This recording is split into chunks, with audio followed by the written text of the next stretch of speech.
Good morning and welcome to Elevate Wealth Advisory's monthly educational webinar series. We're very pleased that you've joined us today. My name is Deanne Rosso. I am President and CEO of Elevate Wealth Advisory, and I'm joined today by Betsy Reeves, our marketing coordinator, and our special guest speaker, Jared Hoffman. And again, we're thrilled that you've chosen to join us this morning. This webinar is part of our monthly educational webinar series. One of our goals as advisors is to provide our clients with timely, relevant education on things that can help them achieve our goals for them, which is to successfully and confidently live your best life. And we do that by helping you make smart financial decisions. So I think our webinar content today is incredibly timely, and I think it will certainly help us all understand how to not be our own worst enemy when it comes to cybersecurity. Again, this is part of our monthly webinar series, so we have lots of great content available. A lot of our webinars have been recorded as well. If you'd like to view those, you can navigate over to our website, elevate-wealth.com. And we would love to have you take a look at our content there. I mentioned that I'm joined by Betsy Reeves. Betsy is going to be moderating our discussion today, so feel free to pop any questions that you have during the content today into the Q&A. And Betsy will be sure to deliver those questions to our speaker, Jared, and Jared is also going to take some questions at the end as well. So with that, one of the things that we focus on a lot is how we know that the future of financial markets is unpredictable. And we help our clients navigate those markets and make the best decisions that they can to make sure that their plans are successful. But there is something with the potential to impact us financially that could be much worse than any bear market. And unlike the markets, however, this threat is predictable. And in many situations, we have the individual power to stop it. Financial loss from cybercrime and identity theft. So while financial markets have their ups and downs, cybercrime and financial losses that come with it are on a steep and steady incline, the incidence of those things, and there's no evidence that those things are going to be slowing down. This year alone, the cost of cybercrime will reach $6 trillion, and that represents the greatest transfer of wealth in economic world history. So people living in the US continue to be the most frequent target, and they incur the most financial loss, falling victim to fraudsters, both domestically and international. So today's session, we're again very excited to bring you, Jared, in this content today, because today's session is going to teach you how to make your attack surface smaller and provide you with practical ways to help identify those attempts by cyber criminals and fraudsters, and prevent you from becoming a victim. So our guest speaker today is Jared Hoffman. He is Managing Director at Buckingham Strategic Wealth, and part of Jared's role includes educating firms and clients on best practices around cybersecurity with an emphasis on the behavioral aspect. Jared is also a member of Infraguard, which is a partnership between the FBI and public-private sector that's created to share information and trends on cybercrime tactics and defenses. So we are really getting the cream of the crop when it comes to a speaker on who has their finger on the pulse of what's happening in the cybersecurity environment. Jared lives in St. Louis, Missouri. And in full disclosure, he is a die-hard St. Louis Cardinals fan, but that's okay, because he counts Georgia as one of his favorite places to visit. And so he is kind of tagging on to our bandwagon right now, whether it be for the Braves or college football, which we're all elated in the state of Georgia right now about those things, or incredible bass fishing, which I have to tell you, Jared, my husband would just be over the moon to hear that. So you'll have to come and do some fishing with my husband sometime. But please, everyone, welcome Jared, and we're thrilled that you're joining us today, Jared. Thank you. Well, thank you. I'm excited to be here with you guys today. Hopefully, we can maybe take a little bit of the nerves off for World Series Game 1 tonight by focusing on this. Hopefully, it doesn't make folks too nervous. But I think by joining today, by the end of this, you're going to come away with some great tips and things, again, that you can practically do to help yourself. And the first thing we're going to do is just talk about what are some of the common thoughts that are out there about this area. One of them is that if you're over the age of 60, you're much more likely to fall for a cyber scam than someone who is in their 20s. And that's actually false. That is a common myth you hear that's out there. People who are younger are just as likely, if not more likely, to be a victim of cyber scams. In the last year, that age group of 18 to 21 had a 156% increase in reporting of different cyber scams against them. And that was the #1 age group that was targeted, or at least that reported it rather. Now, people over the age of 60 tend to also report a lot of cybercrime. And the reason that they're targeted is because they have something that a lot of people who are teenagers do not have. That's money, right? And that's what these fraudsters are going after. They're trying to get money. So they're going to tend to target people who are older because it's more likely they do have some wealth and money. Another one that you'll sometimes hear is that in order to be safe online, you have to have a very good knowledge of how technology works. Again, that's also a myth. You don't have to understand how computers work, how all those gadgets and gizmos inside our computers work. I myself am not that technical. I talk about this topic a lot. I don't consider myself technical. I don't know how to fix my computer. I have a hard time putting something together from IKEA. I just don't have that type of brain that works that way. To really be safe online, you don't need that knowledge. You need the same types of things you were if you were camping in an area that had some bear sightings. You need to, know your surroundings, trust your gut instincts, and you've got a much better chance of being safer. You don't even have to have speed like you may in the woods, right? Outrun the bear. Here you just have to trust your gut instincts and kind of understand where you're at. And the last one, I hear this one a lot, is to easily understand this stuff, to navigate through websites and apps, internet devices. These people are obviously very smart. And also a myth, I'm going to debunk this one right now. So here's a photo of someone that posted online. Obviously, they know how to go online. They know how to take a picture, how to take that camera picture and get it online. But the world of plugs and sockets has not yet infiltrated their knowledge base yet, okay? So the next time you go to plug something in, remember, you were able to do something that somebody who is on the internet all the time was not able to figure out. And this might be one of my favorite ones. I can't remember if in Georgia you guys had this a few years ago. There was a solar eclipse, total eclipse in the United States. It was I thought it was in the Southeast and Midwest. I got to go see it in Washington, Missouri. It was incredible. Here's someone who's gone on a Facebook and requested that can the solar eclipse be moved to the weekend? So because it's happening on a school day, and that way it would be on a weekend so their kids could watch it. So again, these are people that are out there all the time on the internet. And the fact that someone is out there more than you are is absolutely no indication of their overall knowledge or IQ. Okay, so everyone should feel maybe a little bit more relaxed now that you've got as much knowledge, if not more, of anyone. And we're going to teach you what to do when you go out there. So first of all, let's talk about who are these people going after. And the good news is, somewhat good news, depending on your perspective, is that it's nobody on this call probably. We are not the #1 target, but unfortunately, it is probably somebody in our life, and that is kids. So if you have a kid, a niece, a nephew, a grandchild, these are who the ID thieves are going after the most. And the reason they go after kids is because they have something that a lot of adults do not have. They have perfectly pristine credit, and chances are nobody's checking it. So if a fraudster can get a hold of a social security number that belongs to a child, they can go to use that. The creditor, when they see that social, they have no way of knowing, does this social security number belong to a 77-year-old or does it belong to a 7-month-old? The only thing that creditor can do is confirm whether this is a legitimate social security number.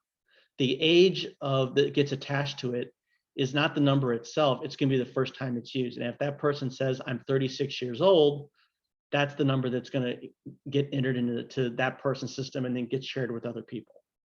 So there are some things that you can do that will tip you off if this may be happening, if someone has stolen a child's social security number. The biggest one I see is if, like, Billy, who's 2 years old, starts getting credit card offers in the mail. And at first it even seems kind of cute, right? Like, oh, Billy's getting asked for his first Visa card. But actually it's probably a bad sign, because The reason he's getting that credit card offer in the mail is somebody has opened up credit in his name that gets shared. And of course, once you open up credit, other people want you to open up credit with them. So that can be a big red flag. If you get something in the mail from the IRS that they've already filed their tax return, okay, red flag. You get a call from a debt collection agency that Susie owes $80,000, you know, but Susie's 2 months old, you know, somebody's opened up credit in her name. Job verification call, you know, but it's a child, you know, it doesn't make sense. If it doesn't make sense, it isn't true. And you want to find out what's going on there. You also have some good options to try to prevent this. And we will be sending out an email afterwards that'll come from Elevate and Dan's team that will share some of these little tips, as well as some of the links and resources we're going to talk about. So while you're free to take notes today, understand that we will be following up with you via email afterwards. Some things that you have at your disposal are run a credit report for your child. You should get literally nothing back. And you want to do it with all 3 credit bureaus, Equifax, Experian, TransUnion. And when you go to file for that credit report, nothing should come back. If something does come back, even if it's that Timmy has great credit, okay, that's not good though, because he shouldn't have any credit. He should have nothing in his name. So that is a major way to detect this. Other things, and then take action.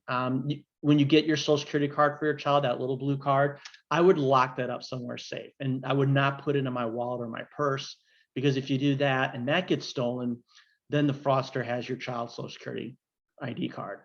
And I'd be careful giving that number out. I went to register my niece for softball this past summer. My sister said, hey, can you go get her registered? I said, sure. We go up there, I'm filling out a form. What's her name, address, age, what's her favorite number, what position does she want to play, what's her social security number? And I left that part blank.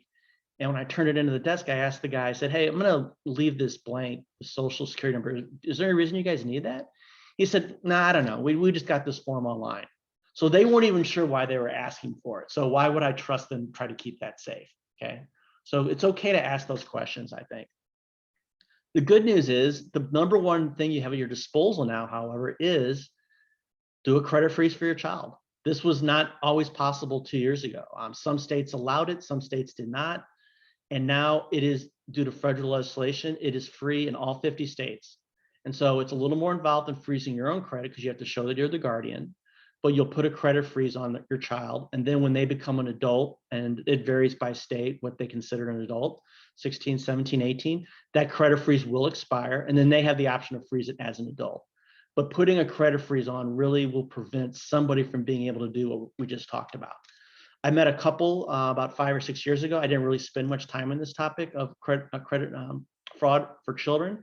And they shared how their 16-year-old son went to buy his first car and, of course, applied for a credit card. And credit card companies love teenagers, right? And he got denied. And he got denied because he had $800,000 of debt in his name. So it was about, they said, about a year-long process to get that unwound. Lots of hours on the phone. He had 28 cards in his name. So taking care of this and being vigilant about this can really, one, protect your child. And imagine when they become an adult and this has never been taken care of, they could get denied jobs and not told why, scholarships, the ability to buy credit, to get access to credit. It could really, really impact your child's life. So this is something I recommend for everyone, is a great step. So that's one target. The next target, unfortunately, is probably everyone on this call, and their favorite season of the fraudsters is coming up, and that's tax season. US taxpayers are a huge target in this space because in order to file our taxes, it doesn't take a lot of information. We need our name, address, or date of birth. Those are things a fraudster can easily get. The one thing that's a little tougher that they need is a social security number. So if they can get that, and we've seen a lot of these big data breaches involve those, they're going to file on your behalf. They're going to file for a return. They're going to typically file in January, and they're going to file electronically because when they file electronically, the IRS has to issue that return within 30 days. And the IRS has gotten better at catching these fraud attempts. The problem is they're catching it on day 90, day 120, and the refund has already gone out. So today we have a pay first, ask questions later system. The IRS advice is, well, you should try to file in January. That's just not realistic for most of us. If you have been a victim of ID theft and tax fraud, you do have the option of getting a 6-digit, what they call it, identity protection PIN that you can use to file with your taxes that has to be part of that tax filing at the time. And you're fortunate, those of you in Georgia, that Georgia is one of the few states that allows you to get this PIN number, even if you have not been a victim of tax fraud. So this is another takeaway for you if you're on this call, is go ahead and get that number. There's an IRS form called 14039 that you can file and request that PIN number, or you might be able to just contact your local IRS office or state office and request that PIN. A lot of states, in order to get the PIN, you have to already become a victim of this. So there's a little advantage you have there. Biggest advice I would say to try to avoid this in this space is remember the IRS is never going to call you, text you, or email you. That's the most common method the fraudsters use in this area. You're going to get a threatening phone call. And for whatever reason, the IRS cops are always sitting 40 minutes away, I guess parked offside the road, waiting to make these sting busts on people that haven't paid their taxes. And you'll be told that if you don't want to go to jail, you need to pay a certain amount of money right now. And sometimes that can be through iTunes gift cards, wire transfer, things like that. IRS will never call and threaten you in that manner. And they're not even really going to call you. The IRS is going to contact you via postal mail. So whenever you see these, remember, this is a scam. It's not real, and just hang up. Okay. So those are the targets. I think that's what I'm going to call blanket coverage, right? Kids, taxpayers, right? Next, we're going to talk about what actually happens to your identity when it's stolen. This is the part that's going to be a little bit scary, but I think you'll also find really interesting. And the first question, if we were all together today, I'd be asking you, what do you think your identity is worth? And it's always interesting to see what people say when you ask this question, because the answers range from, I think my identity could sell for $1 million, which I like that answer because that's a lot of self-confidence, all the way down to, I've heard people say, I think I'm worth $1. And that's always kind of makes me just a little bit sad, right? But unfortunately, the person that would say $1 is probably a lot closer, because our identities sell for an average of $12. Now, somebody who likes a cold beer in a weekend, that's a case of Old Milwaukee. That's depressing to me, okay? Maybe if I was in college still, all right, a case of Old Milwaukee, I could handle that. But today, that's all I'm worth is a case of Old Milwaukee, but it is. And it's not because there's not a lot of demand out there. There is a ton of demand for our identities, but there is so much supply right now because of these massive data breaches we read and hear about every single week in the news, okay? So what actually happens to our identity when it gets stolen? Where does it go? And a lot of times it's going to wind up on what we call the dark web. And at the beginning, Dan mentioned that I'm part of Infraguard. And for me, it's been extremely valuable getting to talk to other business leaders, getting to hear from the FBI about what's going on out there. And when you think about what is the dark web, think of this iceberg is that we all see this iceberg graphic before, the classic iceberg graphic. The very tip of the iceberg is the World Wide Web. These are sites we go to all the time. ESPN.com. We want to see, hey, what's going on with the Braves game tonight, right? Or getting ready for Georgia's football game this weekend. We want to see what's the weather going to be this weekend. We go to weather.com. We check out the news. We go to CNN.com. We go to foxnews.com. I covered both political aisles there. I don't want to offend anybody. These are sites we go to all the time, right? You don't have to log into these sites. You just go to them. But below there is a much, much bigger part of the internet, and that includes the deep web. And these are sites we also go to all the time. But the difference here is that we have to have a username and password. So like our bank site is a deep website. You may have a medical portal you go to interact with your doctor, for example. That's a deep web site. You have to have a username and password. And the information on those sites is not going to show up. The content is not going to show up on a Google search.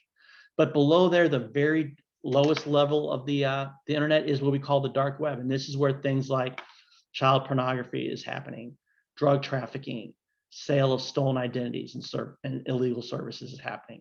So the FBI took us out on the dark web one night, which was fascinating. I'm going to show you what we saw when we went out there. So you're going to kind of take a little trip out there as well. And our first question was, why don't you guys just shut the dark web down if you know what's out there? And it's just not that easy because the dark web's fully encrypted. They don't even know where most of these sites originate from. Is it illegal to go on the dark web? It is not. You could go out there legally. What you do once you get out there might be illegal. If you're selling illegal things or you're buying illegal things, that could be illegal, but it's not illegal to go out there. Can any of us go out there? We could, but it's a little tricky. You have to have a special type of browser. It's called TOR, and you have to really know what you're doing because the dark web is not searchable. So it's that's part of the reason I think they call it the dark web. It's kind of like you're walking into a cave with no flashlight, okay? But we were fortunate we had an FBI agent with us that knew how to kind of navigate out there. And I want to kind of show you what we see out there. And what you're going to see is a lot of it looks like the regular internet. So here's an example of a dark web marketplace. So this is like a store, but instead of to me, this looks like eBay.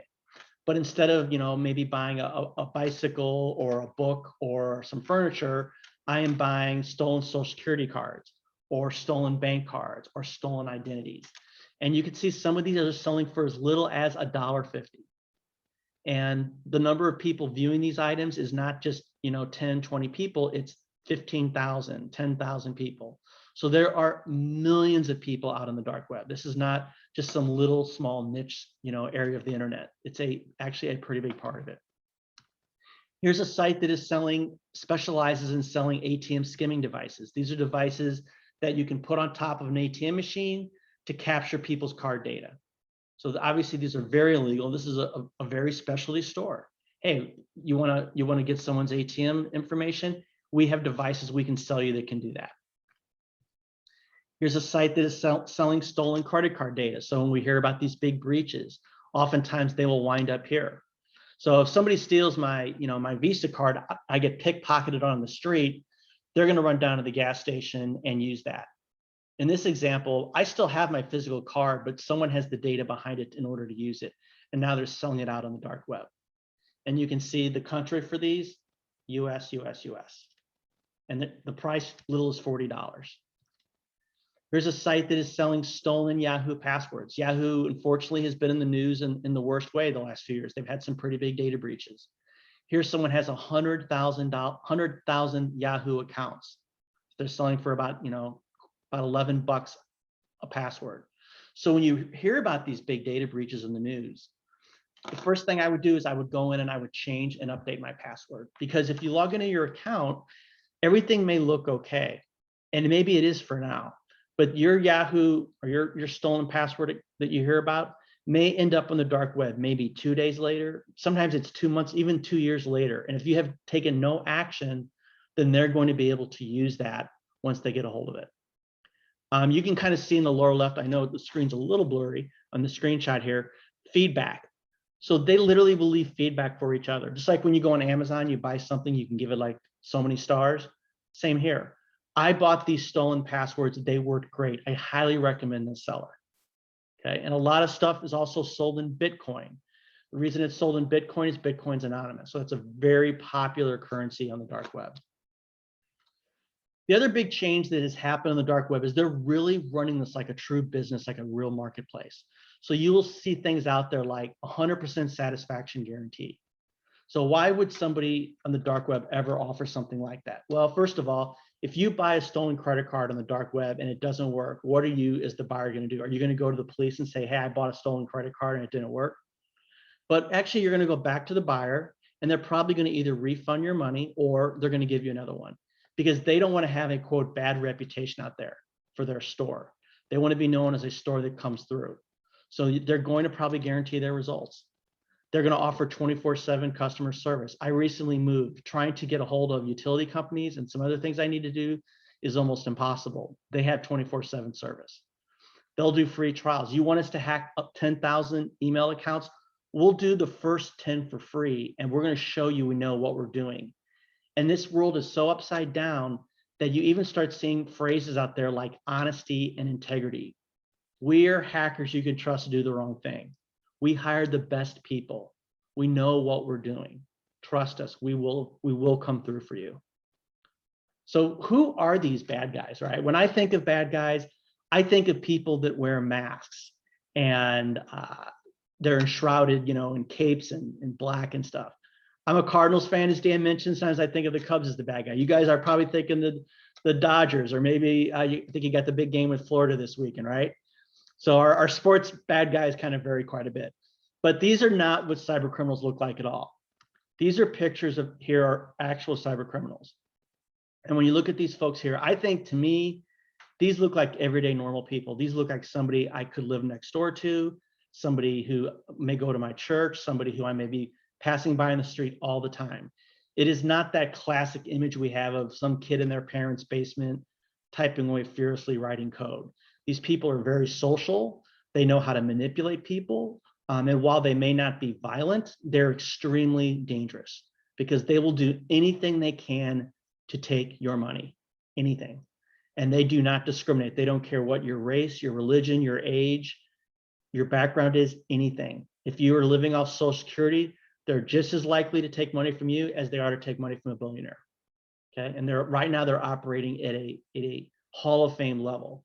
Law enforcement's trying to catch up, but it's tough. They keep changing their tactics, and quite frankly, there's just not enough people in this space in the law enforcement area to keep fighting these guys. So if you have a kid who's interested in, cybersecurity and combating cybercrime, I'd highly recommend they pursue it. Right now, starting salary out of college in this space is $200,000 a year, because there's a big hiring need in this space. So we talked about who are the targets, what happens when your stuff gets stolen. Hopefully, I didn't scare people too much there. Next, we're going to talk about how do you start recognizing these threats? What can I do about it? And recognition is one of the biggest things you have in your pocket. It's not going to cost you anything. You don't need technical knowledge. You need to kind of recognize these threats as they're happening. And the number one method that those fraudsters are using is really not technical at all, is what we call social engineering. And this is where the fraudsters use our own emotions against us to get us to do things we normally would never do. If I'm walking down the street and we pass each other by and I stopped you and I said, hey, can I have your username and password or your email? I can guarantee you're not going to give it to me, and you might give me something else, right? But if you're at your place of business and you work at a company with 3,000 people and I call you on the phone and I say, hi, my name's Jared. I just started IT. We've got a major issue going on. We're being hacked right now. I need your username and password. I need to shut your accounts down so your information doesn't get stolen. What would you do then? Would you give me your information? Maybe you wouldn't, but maybe you would, right? Because I put you in a very different situation than I did when I passed you by in the street. I'm making it super urgent. I'm using your emotions against you. I'm assuming that you're probably loyal to the company and you want to help the company and do the right thing. And I'm putting you in a very compromising position where you don't have time to think. And that's exactly what the fraudsters do in these methods. So we're going to show you some real life scenarios of things that we see and that are out there. And if you can start recognizing these, and I think you're going to recognize some of these as you see them, you're going to be able to shrink your target size. So the most common method fraudsters still use is what we call phishing. And this is where they do this via email. So here's an example of an email I received from PayPal. And I have a PayPal account, and it got my attention because it's telling me my account has been suspended. So this is an example of social engineering. When I hear my account's been suspended, that's going to trigger a little bit of panic in me. Why is my account suspended? Oh my gosh, I've got to get this fixed, right? Now, there's a couple small clues here that this isn't real. There's some bad grammar here. It says an error was detected in your informations. There's not a period on the second sentence that ends with temporarily. Bad grammar is kind of a classic sign that something may be fake. However, it used to be that it was really bad. And I think they're spending the profits on spell checkers and things like that, because just because something is perfectly worded and doesn't have any spelling mistakes or grammatical errors does not mean that it is real. A lot of these attempts right now, perfect grammar. So bad grammar can be a sign it's not real, but just because it has good grammar doesn't mean that it's real. And in this case, what they want me to do is to click on this blue button that says update my information, because that's going to allow me to fix my account. So I'm going to click on that blue button. I'm going to be taken to a site that's going to look like PayPal. I'm going to put my information in, and now I think I've taken care of it. But the reality is my account was never suspended in the first place, and now I've given my credentials over to the fraudster. Here's another example I received. So at Buckingham Strategic Wealth, we have software that scans every single email for viruses. But I did receive this email. I have a Visa Southwest Chase card. And again, urgent action required. Things like that, you must act immediately. These are always kind of tip-offs. Why is something so urgent if it's being done through email? Okay. And then I started hovering over some of these links. And I noticed that these links were not taking me to chase.com. Some weren't even web links at all. And the ones that were links were taking me to these weird sites. So you can always hover over a link. Just because a link maybe says usbank.com or schwab.com or fidelity.com doesn't mean that's actually where you're going to end up going. Okay. And so in this case, I didn't do anything. But we were talking about this with some of our employees at Buckingham. They said, well, I thought we had software that scanned every email for a virus. And I said, we do, but there are no viruses attached to this email. So think about your own home computers. I'm sure all of you on this call probably have some kind of antivirus software on your computer, but that can't stop these types of emails from coming through because there is no virus. They're trying to get me to go to a site and enter my credentials. Spear phishing. This is where they target a very specific person. In this case, this is the email that Hillary Clinton's campaign manager, John Podesta, received back in, I think it was 2015 from Russia. This was how Russia hacked the DNC. They emailed him saying, you need to change it. They actually used cybersecurity against him. They said, someone tried to sign into your account from the Ukraine. You should go and change your password immediately. He clicked the change password button. If you look at this email, it's got Google's logo. There's no really weird grammar here. Logs in, puts in his old password, puts in the new password, and Russia had his credentials. And then they changed his real account to the new password. And they were able to follow him for 6 months before something got detected. Super low tech. It wasn't some James Bond type device, some space pulling his credentials out of his computer. They got him to do it for them. And they did it in a very low tech way. They built a 2-page website for him and got him to go to Google and change his password. Smishing. I guess nerds came up with these terms. Smishing simply means simple messaging or texting. So here someone gets an email or text message from their bank saying, hey, we've misplaced your account number. I've been in financial services now for about 18 years. Prior to that, I was a sports writer. I've never been a financial advisor. I've worked in financial services. And over the years, I've learned that you should not do business with banks that cannot find your account number. That's a bad bank, right? Although they have some pretty awesome banking hours that open at 3:25 a.m. So I guess if you work the late shift and you need to, make a deposit, you can run over to the bank. Of course, this is fake, right? No bank's going to ask for your account number. Do I think this would work? It's kind of a weak attempt, but you know what? You text message 10,000 people at 3:30 in the morning. Someone's kind of half groggy. Yeah, I'm sure they probably had 1 or 2 hits on this. Here's an example I received pretty recently. I was told that I got a text message that I won a $1,000 Walmart gift card. Well, that's kind of cool. So in this case, it's social engineering, but instead of me getting anxious or nervous, I'm actually excited, right? Except I asked myself, why am I winning $1,000 from Walmart? One, I don't really shop there. There's no Walmart near my house. And I haven't entered any kind of a contest. So that's something to ask yourself. And if I clicked on this link, maybe it would have launched a virus, or maybe it would have taken me to a page where in order to win, to cash in on my $1,000 gift card, I have to supply certain information, maybe my social security number, maybe my credit card number, something like that. So always be wary of things like this. Ask yourself, why am I winning this? A lottery, gift cards, things like that. I'm sure you've all seen examples of this.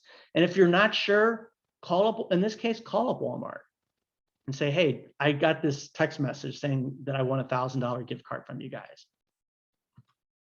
Here's a much better attempt. This one is smishing and vishing. Vishing is when they do it via phone.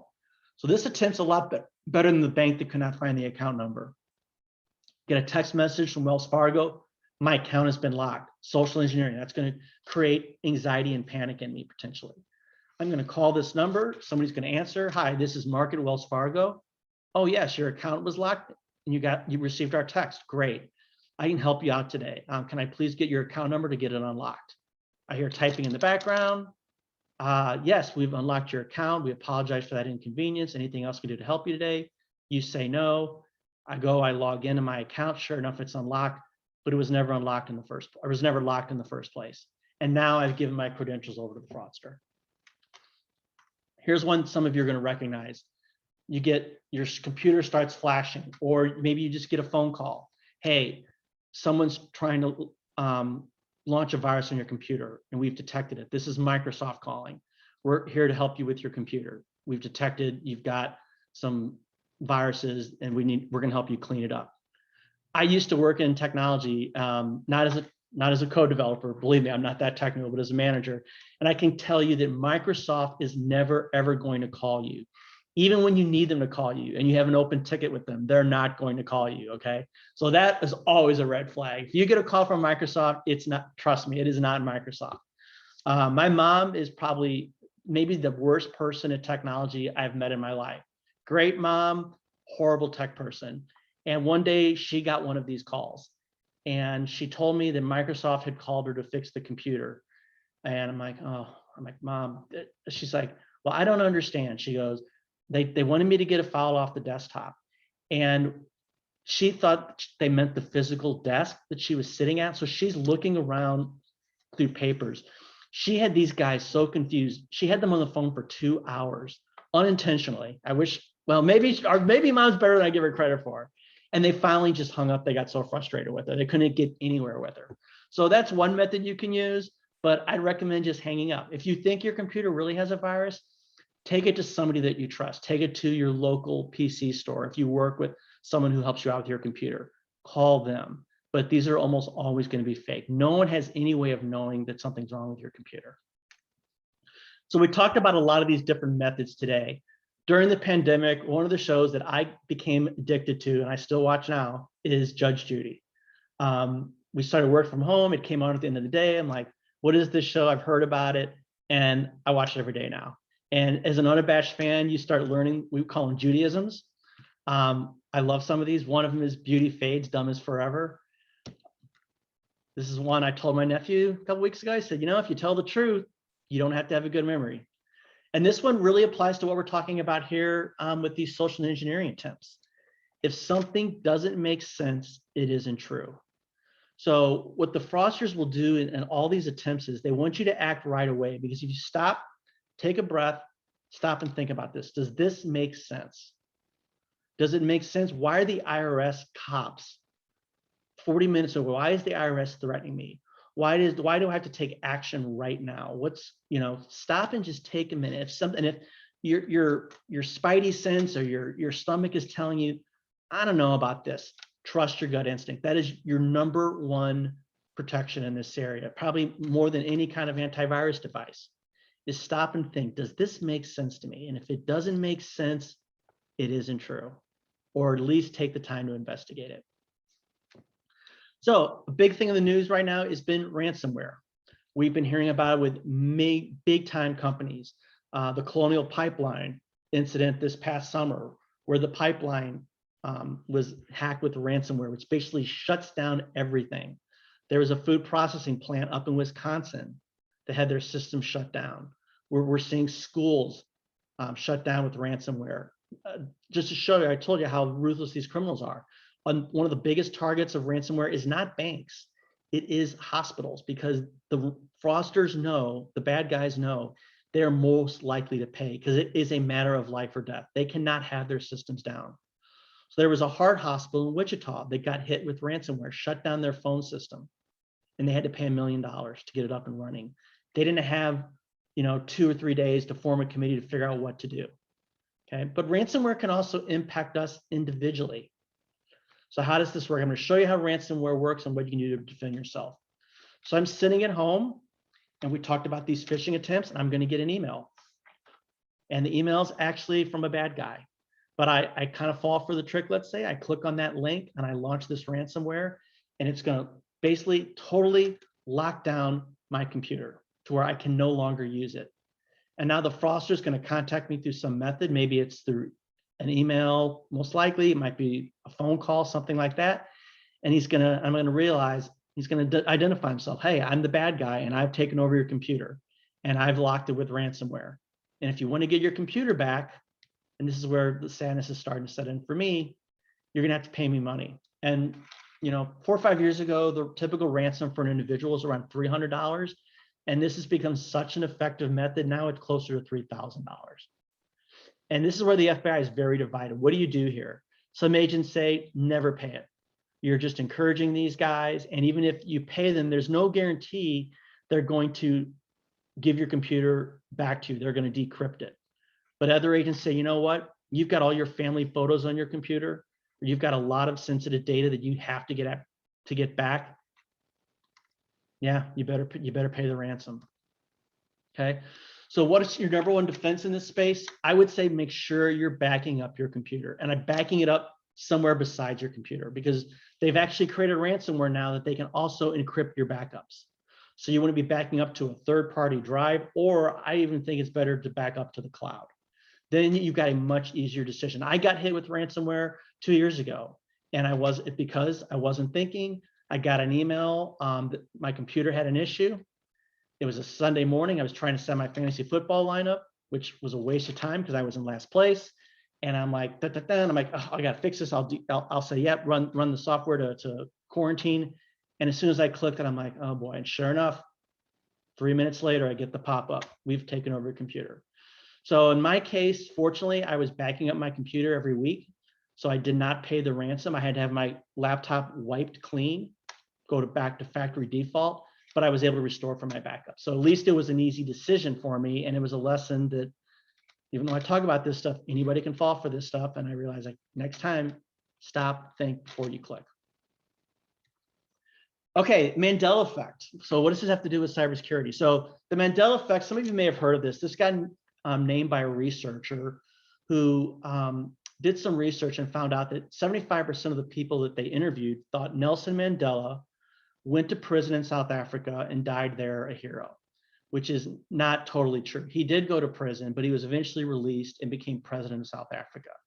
And this researcher found lots of examples of this, where you present somebody with something that's happened, and it could be historical news, it could be pop culture, something in a movie, and people remember it differently. And they named this after him. They called it the Mandela Effect. Now, if you go and Google search this, you can really get into this. And some people believe there's been a rip in the space-time continuum, and there's parallel universes, and that's why there's these slight differences. I'll let you decide if you think that's true or not. I personally believe this is evidence that our eyes and our minds can play tricks on us. And I'm going to show you some examples of this. So we've probably all seen the movie Snow White. If not, I'm sure it's on Disney Plus. It's probably, I think that came out in 1934. We all probably remember this famous scene from the movie where the evil queen is talking to the mirror. What does she say? Mirror, mirror on the wall. Except that's not what she says. She actually, if you watch the movie, she says, magic mirror on the wall. Why do we all say mirror, mirror on the wall? I don't know, but we do, right? So if we were in a room together, we'd do this as an activity together, but we'll do it virtually. And I'm going to show you famous logos. And all you have to do is pick the correct one. And the difference is not going to be like a trick, like the corner's off by 1 degree. I'll even point out the difference. And you have to say which one is right. If we were together, I'd have everybody stand up. And if you missed one, you'd sit down. And we're only going to do 5. And typically, nobody has ever left standing. I think we've done this with like 2,000 people now. I think we've had 8 people get through it. So here's the first one, Kit Kat. This is a top 3 selling candy bar in the United States. It's one of my favorites. Is Kit Kat hyphenated like it is in number 1? Or is it not hyphenated like it is in number 2? Which one is the correct candy bar wrapper logo here? 1 or 2? And if you said number 2, you're still standing, okay? Monopoly. A lot of people play this during the pandemic. I think this has started more family arguments probably than any board game in history. The logo of Monopoly is Rich Uncle Pennybags. Probably recognize him, but is he like number 1 where he does not have a monocle, or number 2 where he does have a monocle? 1 or 2. And if you said number 2, you'd be sitting down. He does not have a monocle. I think we associated it because we think of Monopoly as having a lot of money, having wealth, and we associate a monocle with wealth, and that's why we think it's number 2. And one guy, we did this at an event, he was convinced it was number 2. So I think he kind of wanted to fight me. Said, just trust me on this. He did go home and looked at his Monopoly board. He emailed me and said, okay, yeah, you're right. He doesn't have a monocle. Ford. We've all either driven a Ford, or we certainly know someone that has a Ford. We've seen them in parking lots, obviously. Which is the correct Ford logo? Is it number 1 where there's a little curly Q going through the F? Or is it number 2, where the F has more of a straight line going through it? Okay. And believe it or not, it is number 1. We did this at an event in Oklahoma City, and 150 people got wiped out on the first question out of 150 people. Everybody said it was number 2. I think this is classic Mandela Effect. We think of Ford as tough and macho, and the idea they would have this little cute curly Q, there's just no way that could possibly be. But trust me, when you walk outside, you look at your Ford logo, you'll see that it is number 1. And one of my favorite snacks through the pandemic was this. Is it Cheez-Its or is it Cheez-It? I say Cheez-Its, but that's not the correct answer. It is called Cheez-It, okay? So what's the point of showing all these logos? The lesson here is, if we cannot recognize correctly these things we see all the time, how are we ever going to recognize fake websites? Because that's what a lot of people will say is, I'll know a fake website when I see it. If I'm taken to a fake website, I'll recognize it. I'd argue you're probably not going to be able to recognize it, even though there will be some differences. So when you get links in email asking you to go to a website, don't click on those links unless you really truly know the sender.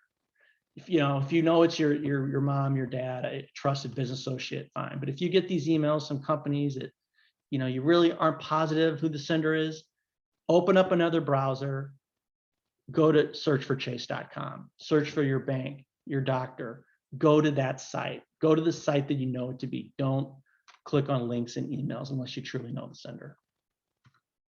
Okay, the other big defense, and this is a tough one for me, and I think for all of us, is having great, strong password management. Okay, think of the fraudsters. They are the big bad wolf out there. And if you have a really weak password and you use the same passwords over and over, or your password is 123456, and that's one of the most popular passwords still to this day, you've got a house of straw, and they're going to come right through. If you've got really good password management, you've got a house of bricks. So the good news is 91% of us recognize that reusing the same password increases our chance of being part of a data breach. There is that recognition. However, 66% of us, and it's probably really higher, do the exact opposite though. We do reuse the same passwords. And the reason we do that is because we have so many passwords. It is almost impossible to come up with 190 unique passwords, right? So that's why we do it. But it's also one of our biggest weaknesses. So using the same password more than once, creating passwords that are short and simple, and writing down your passwords on a Word document or a piece of paper, or putting them in Excel and password protecting that. That can be easily hacked. What I'd recommend for this space is password management software. Here's some really good ones. Another one is 1Password. I use Dashlane. So today I know 1Password. I know my password to Dashlane. I have 180 something passwords in there. I don't know any of my other passwords anymore. I store them in there. The common question might be, what if Dashlane were to get hacked? Well, I would never say never, but my passwords are stored on an encrypted server that is separate from the server that stores my password. And even if they got my password, it's going to, if they try to use it, it's going to send a 4-digit code to my phone to confirm who I am. So they'd have to have my password to Dashlane. They'd have to have my phone, the 4-digit code to get into my phone, and then the 4-digit code to enter Dashlane on my phone to be able to get that. I think that's highly, highly unlikely. And this has changed my life in terms of making it easier. I'm not forgetting my passwords. I'm able to access my passwords from anywhere. So when I first signed up for Dashlane, this is what things look like. Even though I speak about having good passwords, you can see I had reused the same password 35 times. I had 19 passwords that were considered weak. And I had 30 passwords that had been part of data breaches. So when a data breach happens, Dashlane will even send me an alert. Hey, Marriott.com got hacked. You need to go and change your password. So every quarter I go to this dashboard and check it out. And now you can see my most recent dashboard. When I went there, I had 1 or 2 things to look at. That was it. So I went from a score of 83 out of 100 to a 99. So we'll send you information on these different managers if you want to try some of them out.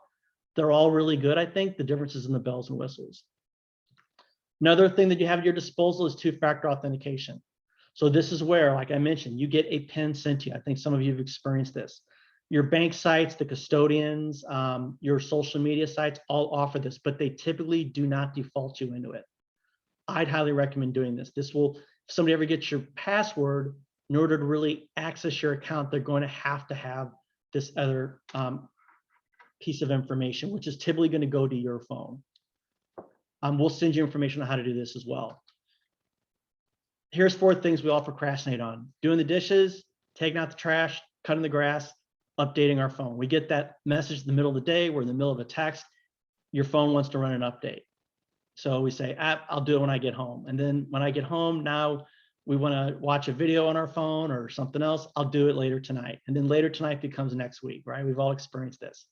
If you delay any of these things, I would delay those first 3, unless you've got a very angry spouse. Maybe you shouldn't delay doing the dishes, all right? But don't delay this. Maybe delay it in the middle of the afternoon, right? Sometimes that's just not possible to let your phone update for 20 minutes. But the reason we get these messages is because they're trying to patch a vulnerability. And so it's really important to keep your phone. Think of your phone as a computer, and you want to keep it updated. So be sure you're always keeping your phone updated. If not that minute, later that night, make it a point to run that update. Finally, we're going to talk about credit freezes and identity theft. This is a great way to prevent identity theft. The Equifax breach was kind of a tipping point in this. And if you're like me as a journalism student, when I took math exams, this was my best defense, was crossing my fingers. That's actually basically doing nothing. If you don't do anything in this space, that's kind of what you're doing. So I would not recommend that. Another response could be something like credit monitoring or ID theft services. I think this is better than nothing, but your best defense is freezing your credit. And the best analogy I can come up here is, think of yourself, you're scuba diving in the middle of the ocean, okay? If you don't do anything, you may have sharks all around you, and you may not even be aware of it. If you do something like credit monitoring is where you're going to get a notification, hey, new credit has been opened up. We just want to make sure it was you. That's the equivalent of a shark biting into my scuba tank, and I'm getting notified through an app, hey, a shark just bit into your scuba tank. That is useful information, right? It's good to know. It's a little late, I guess, but at least I know it, and maybe I can take action now. So it is better than nothing. But if you freeze your credit, that's the equivalent of having a shark cage. They can't do anything with it. If they won't prevent your social security number from being stolen or your current credit card from being stolen and used, but it's going to prevent them from opening up credit in your name, which is what they're going to try to do. So highly, highly recommended credit freeze. We will send instructions on how to do that. It takes about 10 or 15 minutes. So we're kind of in the home stretch here. I want to talk about 3 scams that are going on right now in the last month that the FBI has been sending out bulletins about. One of them is utility company scams. This is where you get a call from your utility company. Hey, you have not paid your bill. You owe X amount of money. We're going to turn your power off. That is not going to happen. The utility company is not going to call and threaten you. If they're going to turn your power off, one, it's going to take a while, and they're going to notify you by mail. They're going to give you several chances to work this out. They're not going to call in a threatening manner, and they're not going to just turn your power off. So when you get these calls, hang up, call your utility company and see, hey, is something going on here? I received this phone call. College students are getting hit with a Covet scam right now, where they're getting an email or a phone call from the school's financial department saying that they're eligible for some sort of economic stimulus check, or they're verifying that they have received a COVID vaccination. And they need some information to confirm this. And one of those pieces is going to be some sort of an account number or probably their social security number. So this has been the financial department scam has been going on for years and years. And now they're just putting a current event on top of it using COVID. Another big thing through COVID has been scams where you get notice that someone has filed unemployment benefits in your name. So someone has used your identity to file unemployment benefits. And the big tip off here is you're probably going to get a form, either 1099-G, that's letting you know that you filed unemployment benefits, or you may even get an unemployment benefit check. Then the fraudster is going to contact you and say, oh, this was a mistake. Please send the money here. So if you ever have this happen, I would, one, let your employer know that someone's filed unemployment on your behalf, and then you contact your local state office to let them know, hey, I actually did not file this claim. So we've covered a lot of things today. There's a lot of things you can do in the next 24 hours that are going to cost you no money, and you don't have to have technical knowledge. One, remember, trust your gut instincts. Emails, texts, phone calls that want you to take an immediate action is a red flag. Don't click on links from unknown senders. Keep your devices updated. Use a password manager to follow best password practices and go through that monthly or quarterly review. Use two-factor authentication and do a credit freeze, including for your kids. Last point, there's 2 red flags of scams that are in everyone, no matter how poor a scam is, like the bank that can't find your account number and simple it is, all the way to how sophisticated and complex a scam is. They're always going to have one or both of these things in common. At some point, you're going to be asked for money, and it's going to be urgent. It may be the first attempt. It may be after they email you for the 8th or 9th time, then they ask for the money. When you're asked for money and it's urgent, big red flag. Secondly, or you're going to be asked for personal information. You're going to be asked for an account number, a social security number. If either of these things happen, that should raise your antenna and say, something's not right here. And that's where you need to take action and figure out what's going on before doing anything. So I hope you didn't come away today thinking you have to go do this. You don't have to get off the grid, although this looks a little relaxing, I'll admit, especially as the weather's cooling down. I like the warmer weather. It's one of the reasons I love Georgia. You don't need to get off the grid. The internet is an amazing thing. It does a lot of things for us. Your best defense against cybercrime is you. Elevate Wealth, for example, does a lot of things to protect you. They have a firewall. They have different policies in place. But as you see today, it really starts with us. We have to be our own self-best defense. And hope today that you came away with some things that you can easily do, as you're able to see today, that can really shrink your target size. I think it's great that Elevate did this event for you all today. We're going to take a few questions if we have some, and then I'll turn it back over to Deanne to wrap up. Jared, thank you so much. That was fantastic. And I have to say, I would have gone to my deathbed claiming that the monocle was the correct image. So you had me on that one. Definitely. We do have a few questions, and one is, so is using a digital tool such as Apple Pay at stores a more secure option than swiping your card? I think it is, yes.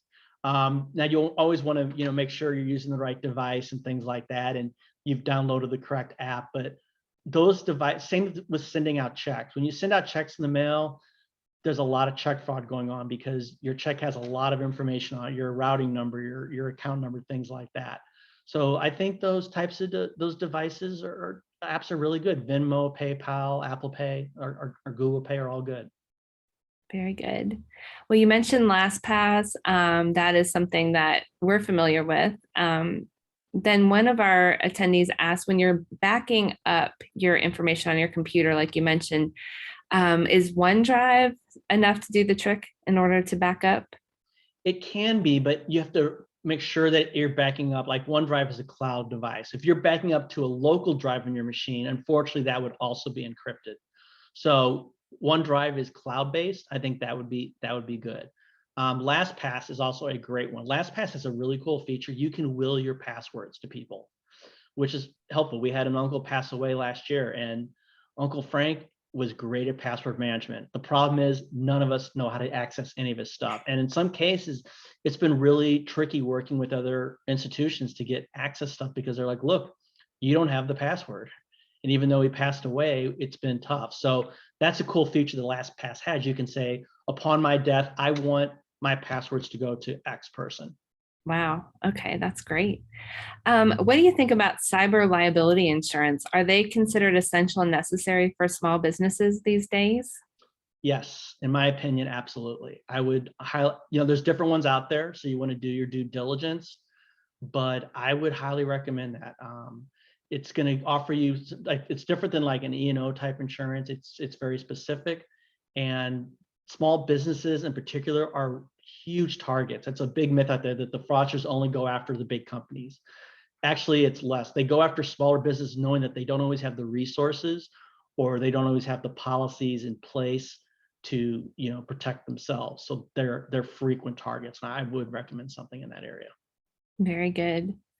Well, I'm going to go ahead and share my screen with everybody real quick just to show you all some links that we have. And I put them in the chat box. So One thing that we are doing is on our website, you can go there and you can see all of our events coming up for the rest of the year. Next month, we will be doing a webinar on end of year planning. So just making sure that you've got all your ducks in a row to wrap up 2021. And then you can follow us on Facebook. There's a link for that. And then also all of our past presentations along with this one will be on our YouTube channel. And so you can click that link that I sent you to view any of our past presentations, everything from Social Security to Medicare, to helping your kids and grandkids get off to a great financial start. And then as Jared was talking, I realized this now sounds like a fraudulent request, but we're going to send everybody a camera shield for your computer. So you can put this camera shield over the camera, and when you're not using your camera, you don't want anyone to see, you can click it shut. But if you would like one and you want me to mail you one, you can send me your mailing address. Now I realize it sounds like fraud. So well, but they know, they're watching us today, so they'll know. Yeah. I think that's okay. This is an example where it's okay. Exactly. So marketing@elevate-wealth.com, and I will definitely go ahead and get that to you. Let's see, it looks like we have a couple more information or questions. What's your opinion of the security of Dropbox or other cloud-based storage services? Very good. Yeah, those are things like that, send things encrypted. So like ShareFile, Dropbox, things like that. I think that's way better. For example, if you're emailing like a tax return to your CPA, you don't want to send that via just regular email. You want to use some sort of service like that that's going to have that point-to-point encryption. So those are good services. Very good. Well, if you have any follow-up questions, please feel free to email them to us and we'll make sure that Jared gets them and we'll get back to you as soon as possible. And you can send them to marketing@elevate-wealth.com. And we also are going to follow up and send you all out some information with the documents that Jared discussed, such as how to freeze your credit and some of the other tips that he has for you. And I'll just wrap up by saying thank you to Betsy Reeves for moderating and helping us host today and for coordinating this event.